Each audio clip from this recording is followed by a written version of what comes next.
Mafia theory. Ruby had managed to get into the police building only a couple of minutes before Oswald emerged. Unless he had remarkable luck, it would have seemed that he had been told the exact time to be there.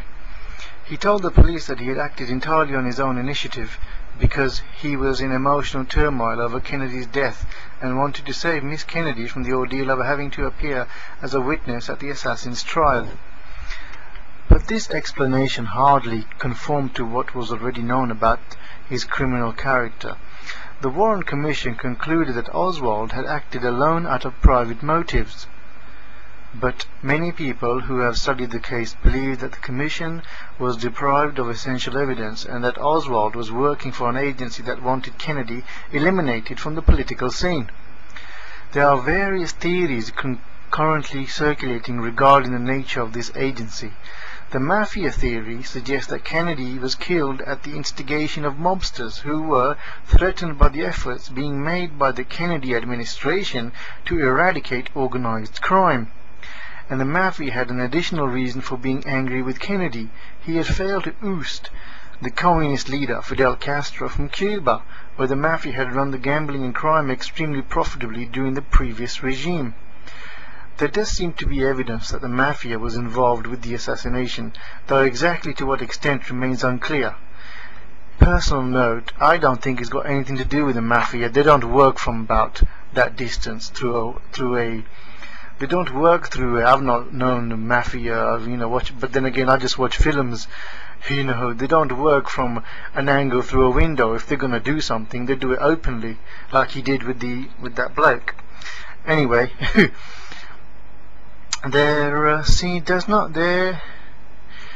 does seem to be evidence that the Mafia was involved with the assassination of Oswald, but there are no known direct links between the Mafia and Lee Harvey Oswald that could explain how Oswald might have been set up by the mobsters to commit the crime for them and take the blame. Right. On balance, therefore, the straightforward theory that the Mafia planned and carried out the assassination can probably be discounted. The CIA theory supposes that certain right-wing members of the CIA were opposed to Kennedy's general policy of liberalism, especially towards blacks, and hired Oswald to kill him and then hired Ruby to silence Oswald. Personal note, I do also believe that Oswald was hired, but I believe he was hired. While the CIA was deeply involved in other ways, there is no evidence that they hired and trained Oswald. He wasn't trained by them, but they hired him to assassinate, to do the job. Anyway, the theory depends for its credibility on the belief that Oswald was a covert right-winger who went to the Soviet Union as a CIA agent, but the assassin's behavior while he lived in the Soviet Union lends no credence whatever to this suggestion. The Cuban theory is much stronger possibility. Relations between President Kennedy and Castro, the pro-Soviet leader of Cuba, could hardly have been worse. I don't think it's got anything to do with the Soviets, because they were obviously going to get together in the future to resolve matters. President Kennedy and Castro, to have table talks perhaps later, so they were considering that, I assume. Because of the threat to American interests, it was the CIA's duty to hatch plans for containing or removing the problem posed by Castro. So the CIA thought that Castro was a problem and they wanted to remove him. That's really irregular. There were two possible solutions: the assassination of Castro by a hired killer, or his removal by a Cuban uprising. Now, who wanted to remove him? The CIA, our own, wanted to remove him. You don't do things like that. You don't kill anyone, or unjustly, or you don't remove him, or hire an assassin. It's got nothing to do with these people. Initiated and supported by an invasion of the island by anti-communist Cuban immigrants, most of whom were sheltering in the United States. The CIA set about hiring a mafia man to organize the assassination of Castro, claiming that he represented a group of it's really, I think this is nonsense. The CIA set about hiring a mafia man. I don't think the CIA hired anybody, because the CIA, if they're going to do something, go do it themselves. Claiming that he represented a group of businessmen who wanted to see Cuba liberated, they approached Italian-born John Roselli, who had once worked for the Chicago gangster Al Capone, realizing who was now, because the CIA are American, you know, the American people, and they were against Al Capone, and who were then against John Roselli. So whoever was in the CIA was not really CIA, you know what I mean? Because the CIA are against Al Capone, aren't they? They're not going to go up to Al Capone and say, excuse me, can we borrow one of your people, we want to kill somebody. They're not going to do that, they're going to go by the books.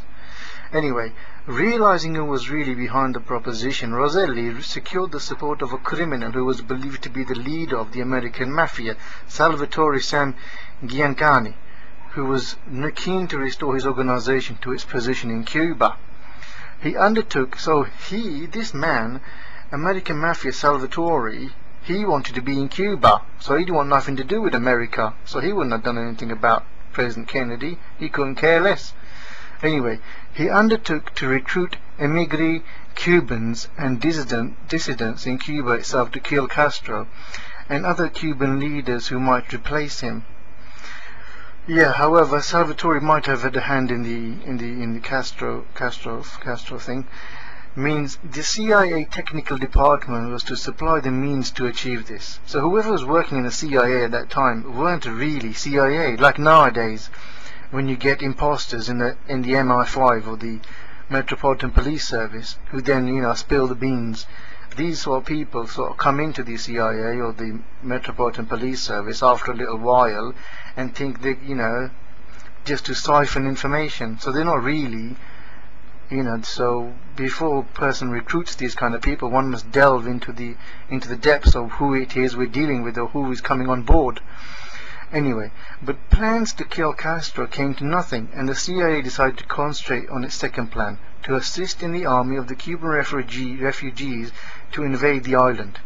Now here it says the CIA decided to concentrate its second plan to invade the island, which is completely preposterous.